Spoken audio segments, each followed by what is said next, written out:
Hello and a very good morning to all our viewers. I'm Neha Bhan and you're watching today's Page 1. In this show, we start our day by reviewing the top headlines from the newspapers and of course engaging in discussions. I'm delighted to have my colleague Nancy Bora here with me. Good morning, Nancy. Good morning, How are we Neha. doing today? I'm going fine and I have a lot of things to discuss as usual because a lot has happened last night. So Right. yeah, let's get on with it as I soon really as we look can. forward to it Yeah. though. Well, of course, Nancy has graciously compiled a list of stories for us which include India-Canada face-off, the Manipur issue and AIADMK cutting ties with the BJP among others. So let's dive right into our first story of the morning, which is of course related to the India-Canada standoff. Now here we have the Canadian Sikhs staging a protest right outside the Indian embassy against against the Indian government, and in fact this comes a week after Prime Minister Justin Trudeau said that there may be a link between New Delhi and the murder of a Khalistani terrorist Nijjar. Now, how has it been covered by Reuters? I'm just going to read a bit about in fact from the site. So it says that Canadian Sikhs staged a small protest outside India's diplomatic missions on Monday, a week after Prime Minister Justin Trudeau, said there may be a link between New Delhi and murder of a Sikh separatist advocate in British Columbia. Trudeau a week ago stood in Parliament to say that domestic intelligence agencies were actively pursuing credible allegations tying New Delhi's agents to the shooting of Canadian citizen Hardeep Singh Nijjar, who's 45 years old, in June. Now, do remember that in fact, with each passing day, there have been many developments that are coming forth in vis-a-vis the India-Canada standoff. In fact, just yesterday, Canada has yet again issued a travel advisory, in fact, for its citizens, asking it to be vigilant while visiting certain parts of India. Now, on the other side, we've also seen India, in fact, taking a firm stance and, in fact, against allegations made by Justin Trudeau, the Canadian Prime Minister. Now, in fact, the latest coming in is that in fact, there has been a protest outside an Indian embassy that was staged by these Sikhs, by the Pro-Khalistani elements per se, in fact, in Canada, against the murder of, against what they claim that an innocent person, in fact, that is what they say, has been murdered on Canadian soil, and they hold India responsible, in fact, for it. So, in fact, about 100 protesters in Toronto burned an Indian flag and struck a cardboard cutout of Indian Prime Minister Narendra Modi with a shoe. About 200 protesters also gathered outside the Vancouver consulate. Now, in Ottawa, fewer than 100 people gathered in front of the Indian High Commissioner's office in the capital. They waved yellow flags marked with the word Khalistan, a reference to their support for making India's Punjab region an independent state, a cause Nijjar campaigned for. Now here they say, and I'm quoting them, that we're really thankful to Justin Trudeau. We want no stone left unturned to get to the bottom of this cowardly act. Canada should put pressure on India to stop the killing of innocent people in future.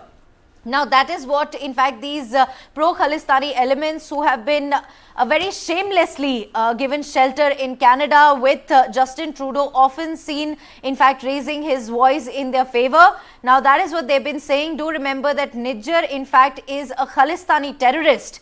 And now there you have the protest right on your screens. These people claiming that in fact Nijjar was an innocent Canadian who was murdered by, in fact, they've been alleging that that there has been India's involvement when it comes to the murder of Nijjar. Well, Nancy, how do you really, to begin with, view this particular development where people, who sort of have been living in Canada for quite some time, now coming forth, have protesting right outside the Indian embassy, claiming that, India is behind this, and, all praises for Justin Trudeau. And of course, why not? He's been harboring these terrorists. He has been kind of, giving all sorts of fodder to them, whatever kind they need. So that is what, has been, I think, Justin Trudeau's motivation per se, or that is what he has been wanting, and and also the fact of the matter is that he's been isolated on the world stage, but that does not seem to matter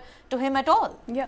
Definitely. I mean, when we are talking about, Khalistan, we have been covering this news for quite some time now. It's been a week since the row happened, and there is this cold war of diplomatic, moves are going on. First, they expelled our top diplomat, then we did. Then they advised, they issued an advisory, then we issued an advisory. So that has been going on for on and on. But then you see, protests are happening. People are calling, we just as you read from the report that there was a cardboard cutout of Mr. Prime Minister Narendra Modi, and they were shoe pelting, stone pelting about it. I mean, and they very shamelessly claiming that Nijjar was an innocent. He was not a terrorist. He's a saint, perhaps. That is what they've been. That's the kind of story that they've been peddling to the world. Definitely. I mean, and Justin Trudeau so shamelessly out there, just supporting these elements. It speaks a lot, doesn't it? It speaks volumes. I was reading a lot of global headlines on it, and every time you see, it's a very small thing to notice, but that when you read an Indian newspaper, when you need Indian media, we are portraying it as Khalistani terrorist, somebody who's performing anti-India activities, who is indulged in anti-India activities and separating the Punjabi region of our country. But then we have all the global headlines. They have come up with this, that he's a Sikh separatist leader, he's a Sikh leader, he's a Canadian citizen. So I mean, it doesn't matter what name you call the person. If they were indulged in anti-India activity, India has been coming out and saying that this is not a threat against India. This this whole the whole Khalistani campaign that has been going on, this pro-Khalistani elements, they are just not a threat to India, but a threat. It's a global threat. We are forgetting that they have done a lot of air bombings in the past as well, and this kind of activity being shamelessly given a platform in Canada is something very concerning. I mean, Justin Trudeau is right now not understanding what is happening right there, because just to gain your own electoral gains, you are actually trying to destroy very important bilateral relation and diplomatic relation that you could have had with our country, you could have had with India. And apart about the Nijjar killing, India designated him a terrorist in the year 2020, and cut to 2023. Now Justin Trudeau coming in saying that we have people protesting. I mean, it's people protesting, and then Justin Trudeau coming and saying that these people, a Canadian citizen was killed in the. Look at the audacity. I was just reading about it. I mean, there's a person who has been advocating for a separate homeland, separate Khalistan, has been out there quite vocal about his demands, and he has been designated a terrorist. And here we have Justin Trudeau coming out in the open and saying India should just support the investigation. India should kind of help Canada to figure out that what exactly is going on when it comes to these killings, or this particular killing on a Canadian soil. What kind of support is he really expecting is the big question. Definitely. I mean, I was reading about it, and the first headline that I see about the India-Canada row is that Canada updates its India travel advice, and it says that be vigilant. I was just reading about it, and it's saying that Canada has updated its travel advisory for citizens going to India, asking them to stay vigilant and exercise caution in the context of recent developments, as there are calls for protest and some negative sentiments toward Canada on social media. So this comes after New Delhi issued a similar advisory for Indian nationals. So they have hit back, and now they are blaming the Indian, social media, that India is trying to portray Canada as the villain in this global sphere. They are trying to paint a picture for Canada. They are trying to paint a picture that Canada is a villain in this whole story, which is not true. You can see that this comes tensions flared up in India and Canada following the PM just was allegation, and then potential links, that credible allegations. The facts are still not clear. Mr. Trudeau came one day and he announced in the House of Commons that we have credible allegations of involvement of India linking to the death of Hardeep Singh Nijjar. but he has still not come out. He's still not given any kind of facts. He's just been going out and saying that we are investigating it, we are asking India to cooperate with us. I mean, what kind of cooperation do you need? What kind of support do you are you asking from us? And you said, first you go out and first you say, you know, India media is trying to paint a picture to us. India is allegedly linked in the killing of Nijjar Singh, and we are just trying to protect a Canadian citizen. We are just trying to protect freedom of speech of these protesters. Well, it's funny that Trudeau is speaking about freedom of speech, isn't it? Yeah, definitely. And then you go ahead and you say that, you know, we don't want to provoke anything. We want to work with India to get to the crux of the matter. I mean, you cannot work with India if you cannot understand what we are saying, what we are trying to do. So that is something that I think, you know, Canada really needs to understand. And that, you know, Trudeau has been facing heat for his comments. Now everybody, not just India, Sri Lankan, you know, Foreign Minister, he has come out and he has said that he has backed India. He in fact, there's a very interesting statement that he's made. He said that, you know, terrorists have found safe haven in Canada. That's something that, you know, that's a very powerful statement out there. In fact, let's quickly listen in to what the Sri Lankan Foreign Minister had to say about the ongoing developments vis-a-vis the India-Canada row. Yeah, we have always suffered, and some of the terrorists have found safe haven in Canada. Canadian Prime Minister has this way of just coming out with some outrageous allegations without any supporting proof. The same thing they did for Sri Lanka, a terrible, total lie about saying that Sri Lanka had a genocide. Everybody knows there was no genocide in our country. And I saw yesterday he had gone and given a rousing welcome to somebody who have associated with the Nazis in the past on the Second World War. So this is questionable, and we have dealt it in the past. We have categorically rejected those outrageous allegations. So I'm not surprised that sometime Prime Minister Trudeau comes out with outrageous, unsubstantiated allegations. We also have, in fact, the United States now reiterating that it is deeply concerned, I'd like to put in quotes, by the allegations made by Canadian Prime Minister Justin Trudeau regarding India's involvement in the killing of Khalistani terrorist Hardeep Singh Nijjar, and called for continued probe into the matter. Do remember that it was an NYT report, the New York Times report, the US-based New York Times report, which suggested that it was nobody else but the United States that gave the so-called intel to Canada regarding the killing of Hardeep Singh Nijjar. Here now, while addressing a press briefing, the Department of State spokesperson Matthew Miller said that we believe it's critical that Canada's investigation proceed and that the perpetrators be brought to justice. And we have publicly and privately urged the Indian government to cooperate in the Canadian investigation.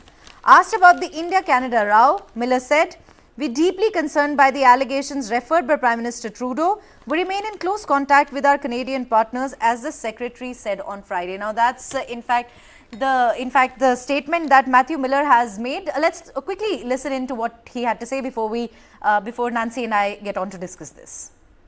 What I will say is we are deeply concerned by the allegations referenced by Prime Minister Trudeau. We remain in close contact with our Canadian partners, as the Secretary said on Friday.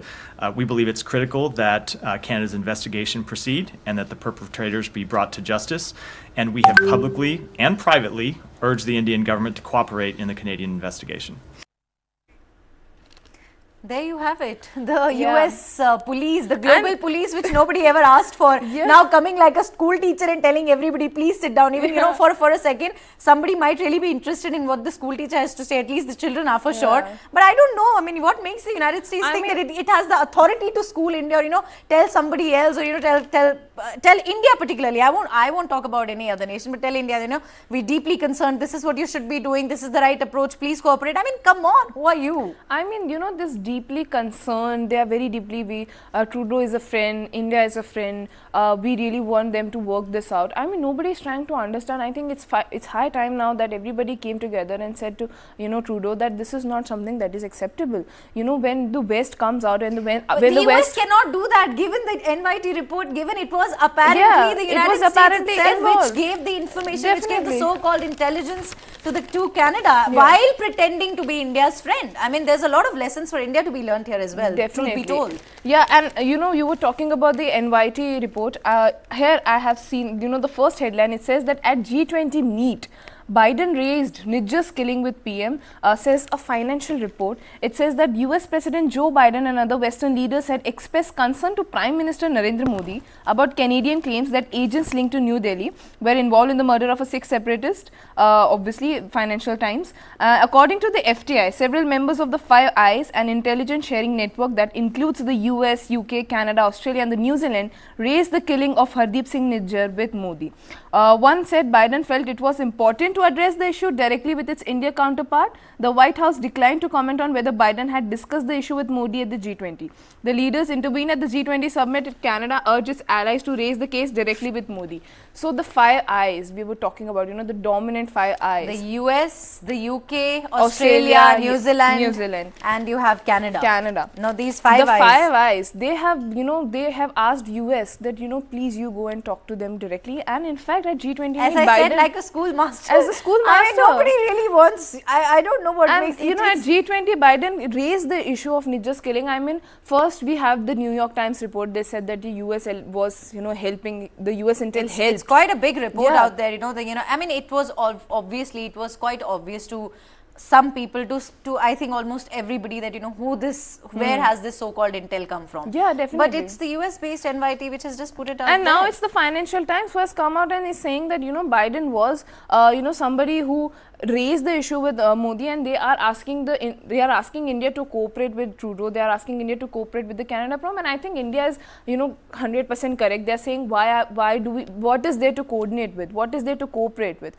We don't want to cooperate with anything because you are harboring terrorists. So Canada, I think, wouldn't be wrong to say that is becoming like Pakistan.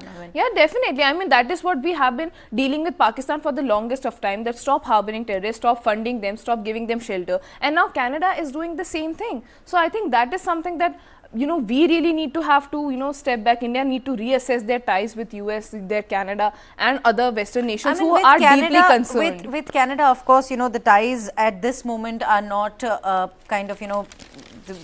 are many developments that have taken place, and India is also taking taking a look at what exactly has been going on. Meanwhile, there is another development in regards with this case where a red corner notice has been issued. The Interpol, in fact, has issued a red corner notice to Khalistani terrorist Karanveer Singh. Now, here I'm just going to read a bit about how NDTV has covered it on its website.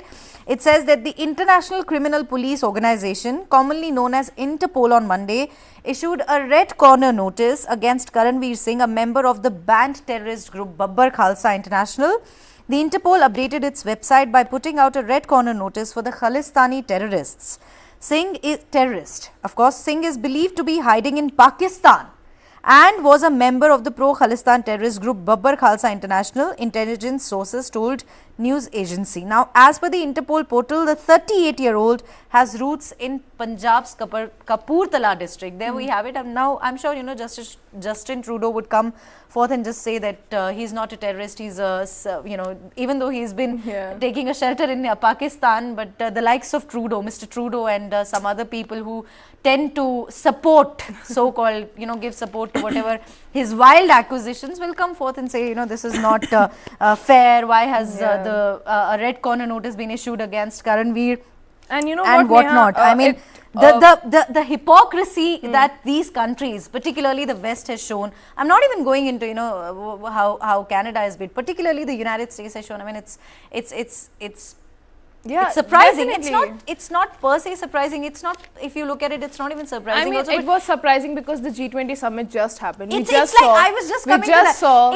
they were waiting for the G20 summit to get over, and they were like, it's like as soon as it's over, now that it's all great, everything went well, how do we put India down? So let's just do this. Let's give the so-called intel, even though it might be completely baseless, but who cares? Who cares? So let's give the intel to Canada. Let's push it. Whatever our agenda is, let's push it through a weaker element. Now, what's the weaker element here? The weaker element is Canada. Let's do it. Yeah, definitely. I mean, the the diplomatic ties are already ruined. It's the crack is widening. And I was just reading about it. The Interpol notice that we were talking about. NDP leader Jagmeet Singh has asked Ottawa government to include India in public inquiry against foreign interference in polls, accusing India of using media to provoke Sikhs. He cautions against taking baits. So now they have come up with this new angle and allegation. They are saying that in the Indian media is trying to create a kind of community hatred against the Sikhs, and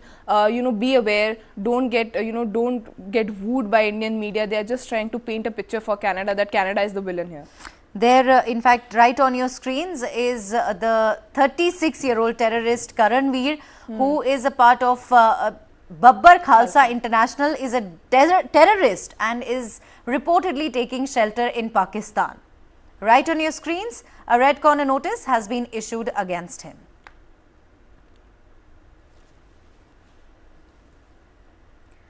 Moving on to some other stories of the day, and we take a look at what's been happening in Manipur. In fact, a tragic incident has come to light, gut-wrenching visuals. Pictures of two Manipur students who had gone missing in July are going viral on social media now.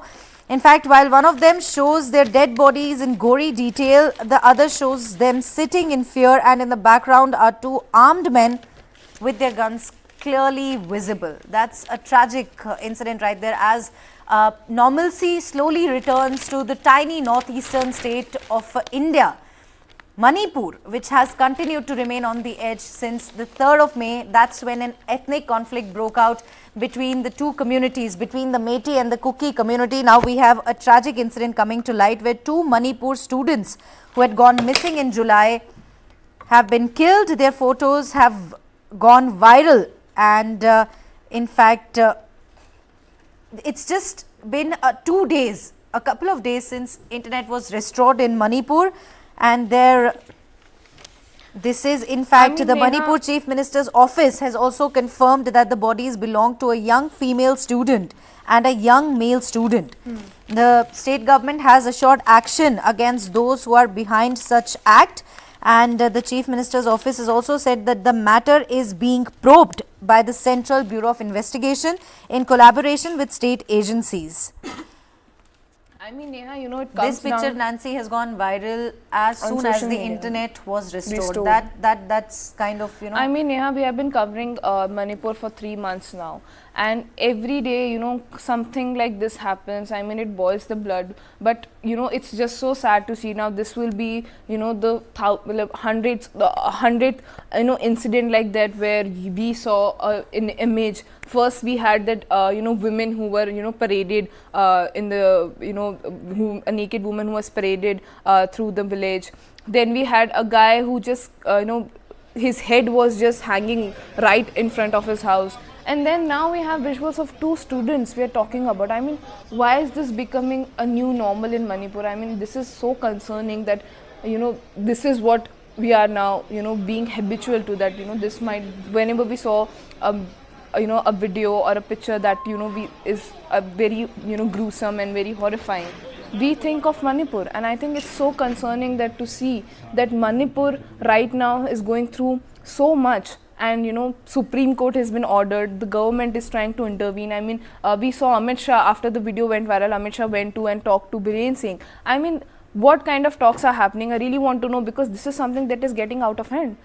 First you have the illegal ammunition, then yesterday you were talking about fencing, you were talking about anti-narcotics in Manipur, which is also a very important issue. But among the civilians, if these kinds of incidents will erupt in a week or 2, we are talking about ethnic violence here. So obviously the community is going to get triggered by another community. If right now we are talking about 2 Meitei students, then there's going to be some retaliation from other community. And I think this kind of thing is not going to just stop in a day. I mean, we are deploying security forces there, then you're withdrawing some security forces from there. I mean, the trial and error method that has been, the Biren Singh's government that is trying to, trial and error method, let's do this and let's do that. I mean, that is not working anymore. Manipur has been facing the violence. It's been, I think it's burning. We just discussed it yesterday. There are the state government and the central government who has to tread this path very cautiously. Remember, Nancy, that it's a bordering state, China and they were just Pakistan talking about Myanmar fencing. Are keeping a hawk's eye. Definitely. Anything related to Manipur, the centre and the state has to be very, very careful. Let's give in that. But also, I was just talking to you about how, the internet has been restored just 2 days ago. Yeah. Correct me if I'm wrong. Just it's been 2 days, right? 2 days. And the video goes viral and the photograph goes viral just yesterday. So there seems to be a proper modus operandi at work. Yeah. What has been going on in Manipur? Who is peddling this unrest? There have been so many questions which continue to remain unanswered. Yeah. Civilians. And there also lies the answer. That is what I've been trying to tell you.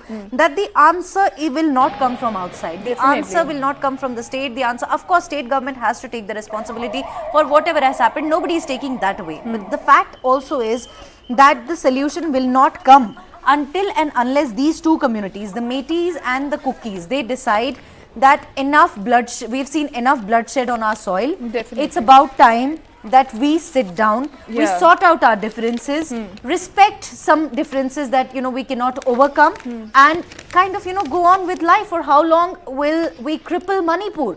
For how long will we continue to see? I was just reading some tweets on social media, not verified of course, but still it's so sad to learn that their parents, the girl and the boy, whose bodies have been found, their parents were hoping that they would come back, perhaps assuming that they were in love and they fled from Manipur given the situation right now.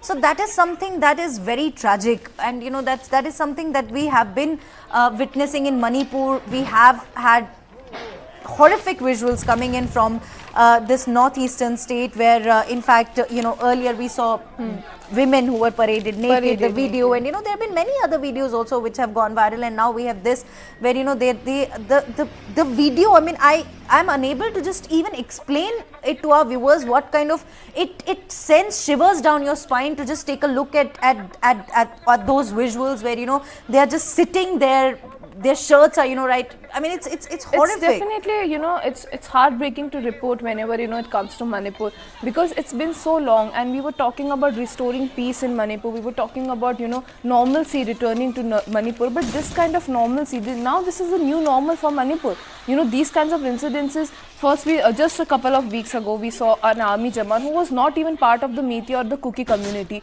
was dragged from his home in front of his his kid who is just 10-year-old at gunpoint. Then he was found dead, and there was this gunshot on his head, and the only witness was his 10-year-old son. I mean, how shattering, how heart shattering, how gut wrenching these incidents are going to be. I mean, what is worse left for Manipur is something that we have to. I don't want to I am nobody to suggest anything to the government or anything, but this Myanmar fencing issue that we have been saying, this anti-narcotics probe that the government is trying to do, and with all the Biren Singh just goes out and appeals that please return all the looted arms so that we can restore peace in Manipur. I mean, the government is definitely trying, but are they trying hard enough? That is the question. That is the big question. That is the big question, of course.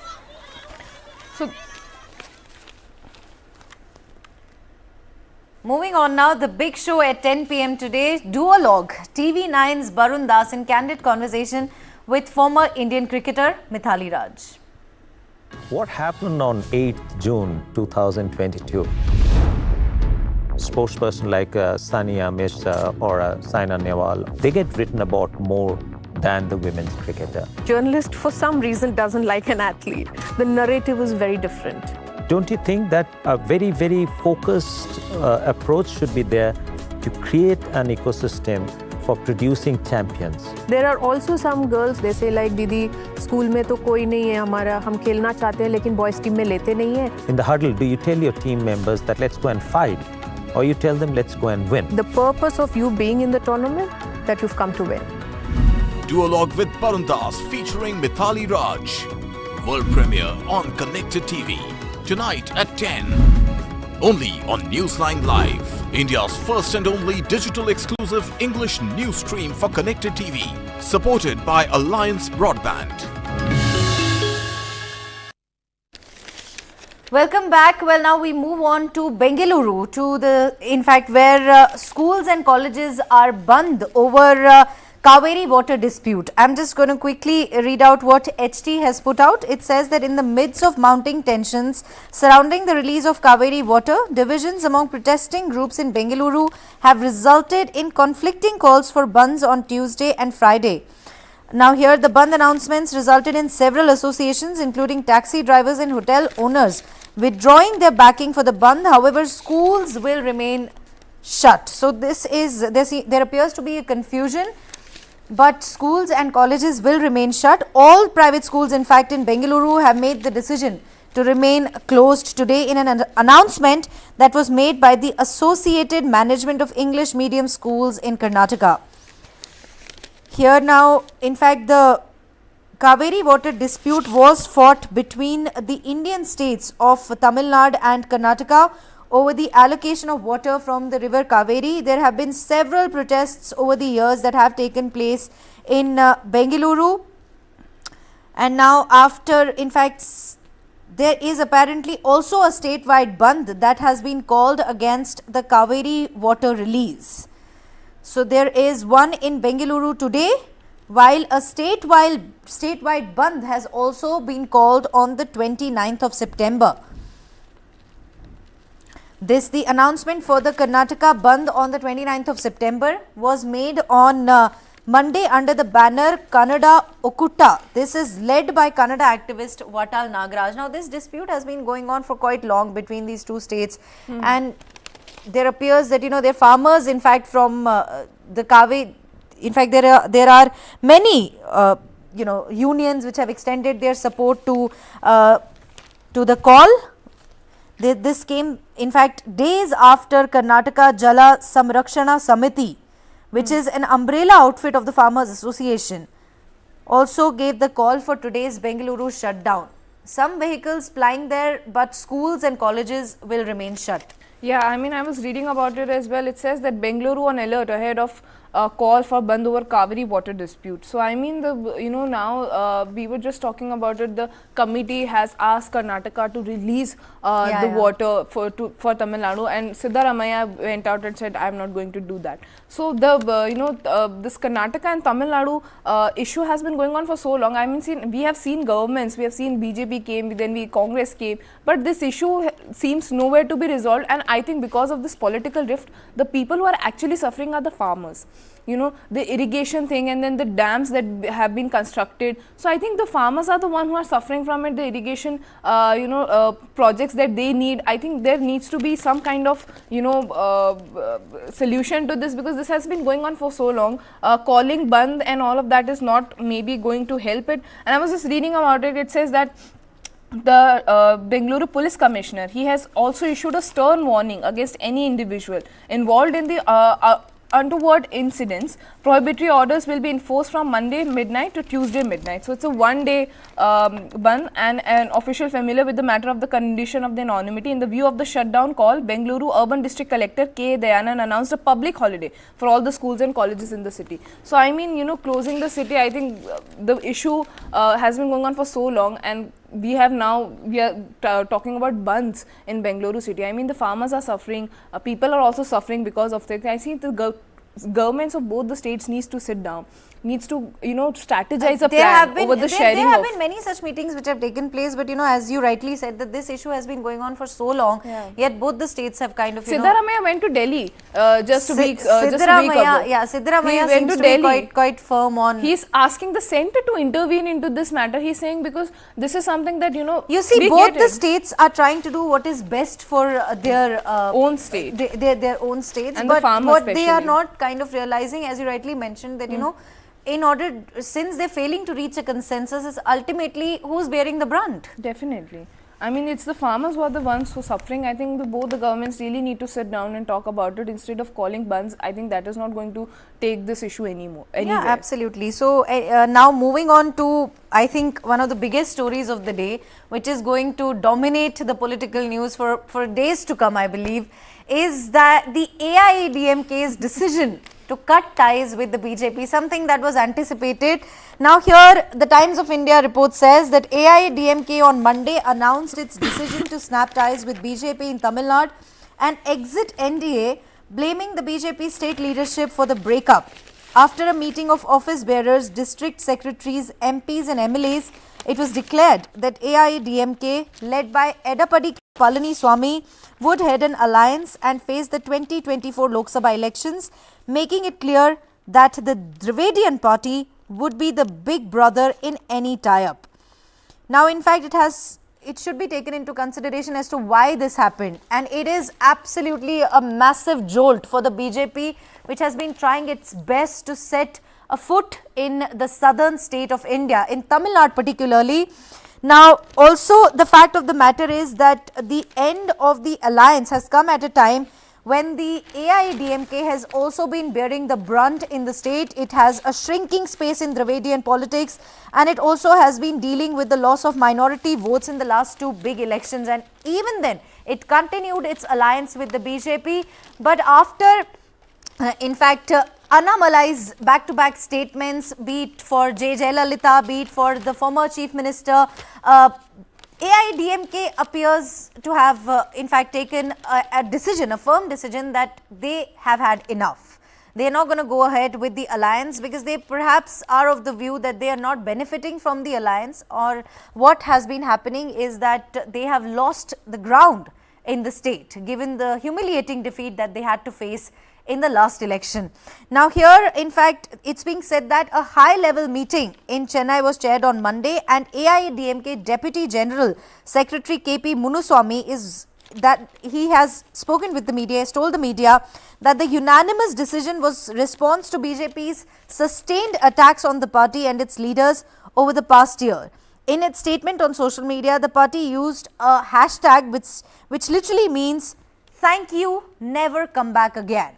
Now, this is in fact the kind of bad blood that was present between both the parties, and the statement by the AIADMK read as follows: under the leadership of the respected party General Secretary, Revolutionary Tamiliar Edapadi Palaniswamy, the meeting of the main party executives, district party executives, party parliamentary committee, legislative members who reflected the sentiments and thoughts of 2 crore party followers, it has been unanimously decided that AIADMK will exit from the NDA starting today. A big jolt there, Nancy, to the BJP. As I said that, the AIADMK leaders have been, are of the view, they have been voicing their displeasure with the sheer fact that the BJP state chief Annamalai has been taking jibes at AIADMK, which was BJP's alliance partner. Yeah. So they decided that they're not gonna just continue this alliance with the BJP while their own leaders continue to humiliate them. I think it's the BJP. Definitely. Do you think that the BJP should have taken a step that would have been ideal?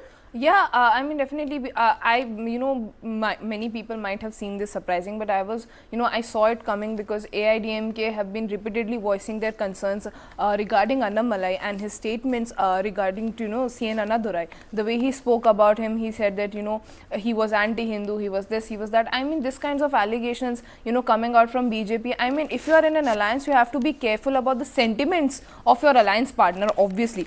And I was, reading about it, a senior AIADMK leader who attended the Chennai meeting said that following the lack of support from the BJP's national leadership and continuing attacks from Annamalai, Palaniswamy and top leaders found themselves in a precarious position. The party's leadership and cadres felt humiliated, which led to a unanimous decision to exit the alliance. So, I mean, BJP, AIADMK has now come out and is saying that, our leaders felt humiliated the way BJP was treating their alliance partner. I think that is a big blow. BJP should have taken this path taken this this development very seriously, given that, given the never-ending efforts that have been put in by Amit Shah, by other leaders of the party too, who have been trying their best to kind of, gain grounds, especially when it comes to some of these southern states like Kerala, like Tamil Nadu. चलो मान सकते हैं कि कर्नाटका में उन्होंने एक बार सरकार बनाई, अब जैसे बनाई, लेकिन एक बार चलो बना ली. तमिलनाडु में they've been trying so hard, Kerala में they've been trying so hard. And I mean, it looked so bad that the AIADMK leaders were celebrating after they cut ties. Yeah, you that could is see visuals of leaders; they were actually happy. So I think it looks very bad on Arey BJP Baba, at look this at point. that hashtag, no? Thank you, never come back Thank you, again. never What come is that? back. अरे इसका मतलब ही है कि हम घुट रहे थे, आप निकल लो, हम बहुत खुश हैं दोबारा वापस. Ahead of the 2024 elections, I mean, it looks really bad on BJP that one of your alliance partner, you have cut ties with them, and they are coming out not just saying bad things about you, that they felt humiliated, but they are also celebrating that finally the tie is over. So I think that is something that BJP really needs to focus on, especially when it comes to southern politics. I mean, you guys have been trying to hold a ground in there, but with this kind of treatment to your alliance partners, I mean, BJP really needs to work on their alliance tactics a bit, so that they can retain their alliance partners. And it's surprising that BJP claims that it is a party of discipline, that it is a party where discipline is given utmost importance. Yeah. And here we have Annamalai making these statements, or whatever the reason may have been, True. whatever the reason may have been, but clearly They are saying they felt humiliated. as you mentioned, AIADMK cadre celebrating out there does not give a very nice picture, does not paint them a coming very out rosy and saying picture. that they felt humiliated, they felt they were not being heard enough. BJP, there was a lack of support. I mean, you are in an alliance, that is what you're supposed to do, respect each other, support each other, and that is what the BJP was not doing. And AIADMK made the decision. They said that unanimously we came together and we said we have to exit the alliance. So that was a big blow to BJP. It was a big story when I, do you remember yesterday I was discussing and we were using the word apparently, and I said it's not going to be apparently by the end of the day. True. Right. Well, moving on to some other stories of the day.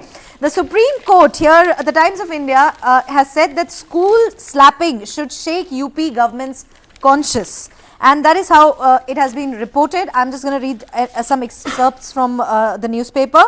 The Supreme Court on Monday took strong exception to the UP police not invoking relevant provisions of law in connection with the Muzaffarnagar incident, in which a schoolboy was allegedly slapped by his classmates at the teacher's behest for belonging to a particular religion, and said that it should have shaken the conscience of the state.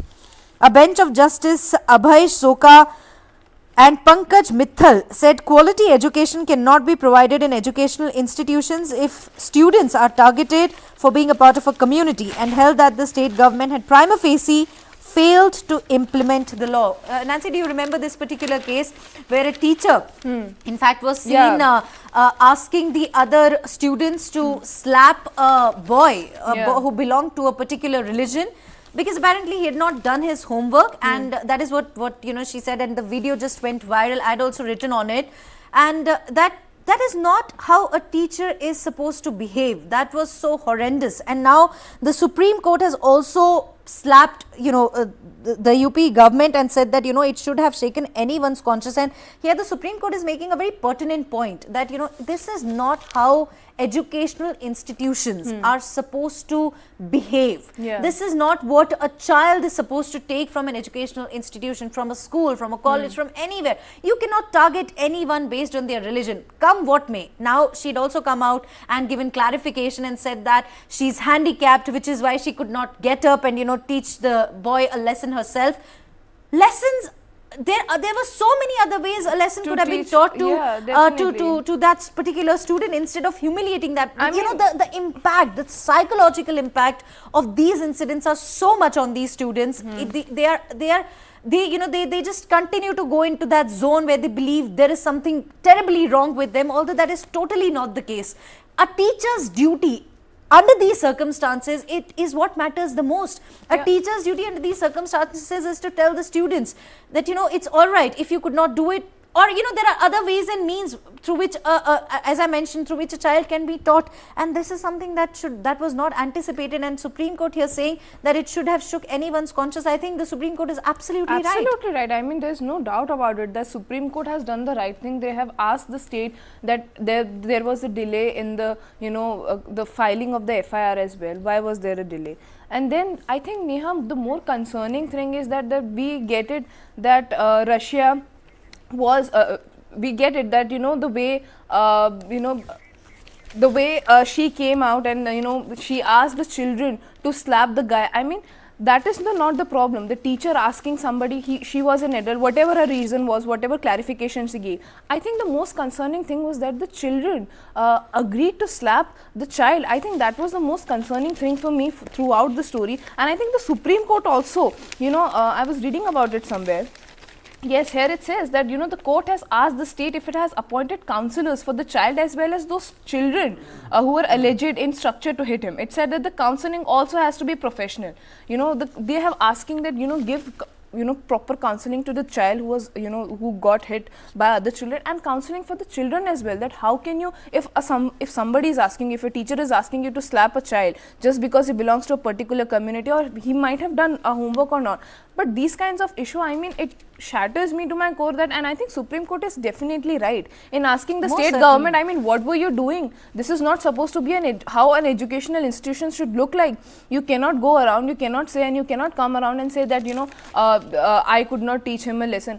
Hitting a child is not a way to teach him a lesson. They're not going to, the only lesson that you guys gave him was that because of his community, he might feel now unsafe. The only lesson that he's taking from an education institute is that my friends or my classmates, they can hit me just because a teacher has asked them, or I belong to a particular community. Right.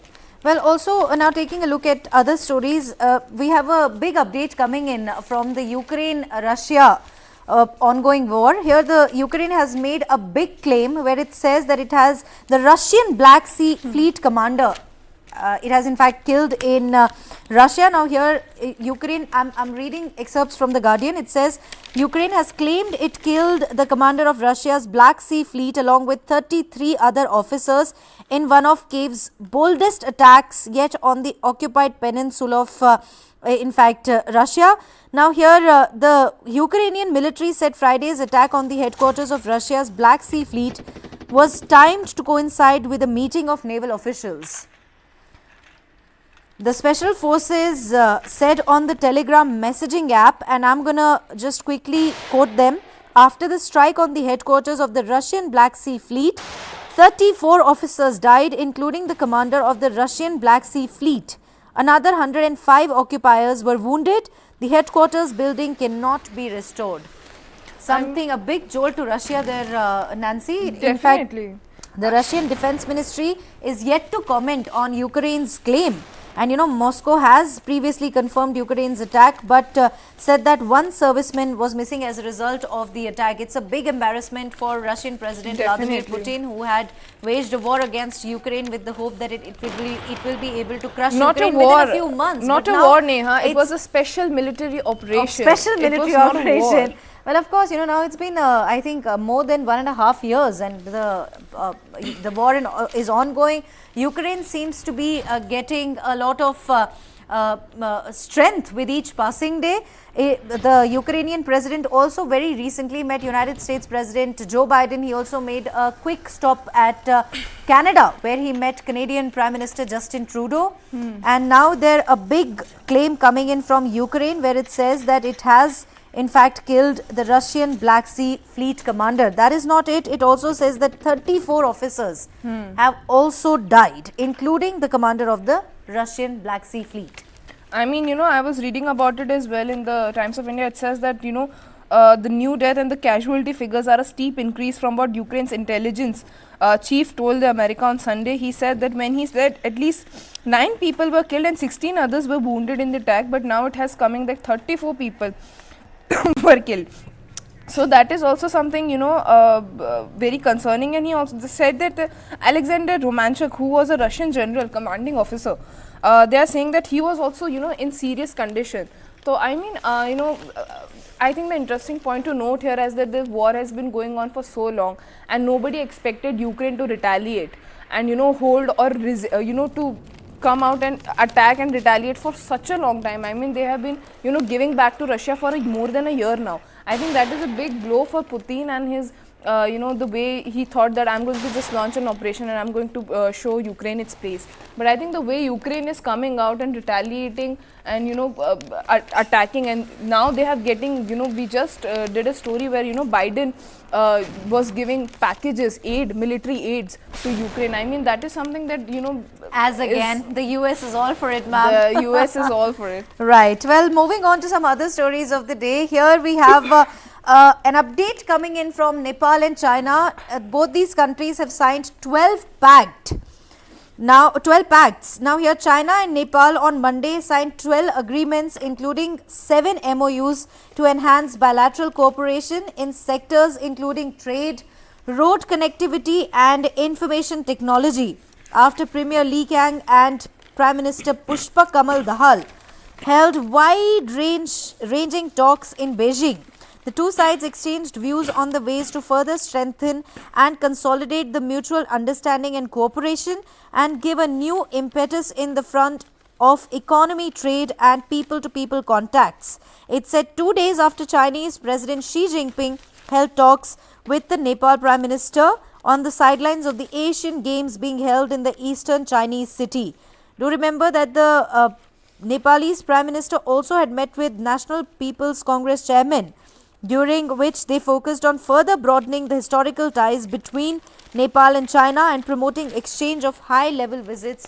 It said it appears that China could do anything to just come closer to the neighbors, to the Indian neighbors. First it was giving aid to Pakistan, now Nepal, then there have been Sri Lanka, there have been, China has been quite up to it, isn't it? Yeah, I mean the territorial dominance that we were talking about. First you include Aksai Chin in your map, then you go around to the neighboring countries signing MOUs. Let me just read out some of the key MOUs that was signed between Nepal and China. It says that for cooperation between National Planning Commissions of Nepal and China, National Development and Reform Commission, an MOU was signed on that.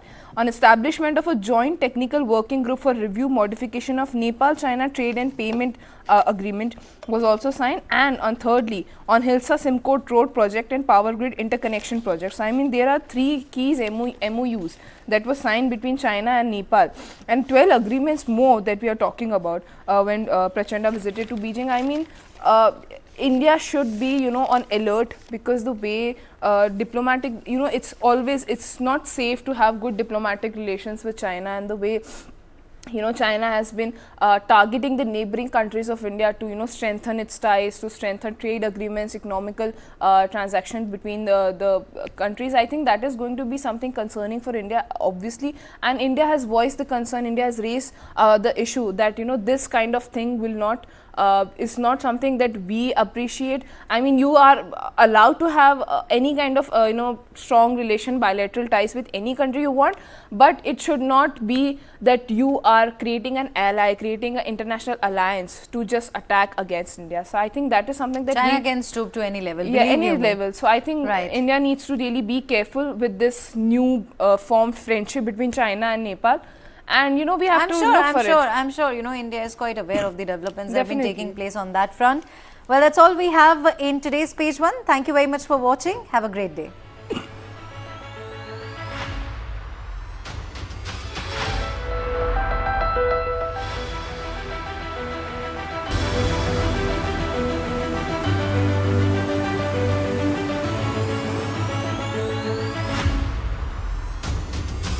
What happened on 8th June 2022?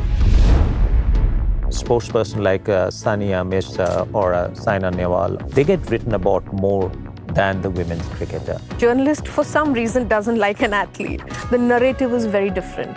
Don't you think that a very, very focused approach should be there to create an ecosystem for producing champions? There are also some girls, they say like, Didi, school में तो कोई नहीं है हमारा, हम खेलना चाहते हैं लेकिन boys team में लेते नहीं है. In the huddle, do you tell your team members that let's go and fight, or you tell them let's go and win? The purpose of you being in the tournament, that you've come to win. Duologue with Varun Das featuring Meitei Raj. World premiere on Connected TV. Tonight at 10. Only on Newsline Live, India's first and only digital exclusive English news stream for Connected TV. Supported by Alliance Broadband. China won't let us rest easy on our borders, but they will keep flooding our markets. What does Xi Jinping really want? I think he wants the Indian market, no doubt about it. It's really a matter of showing their dominance. India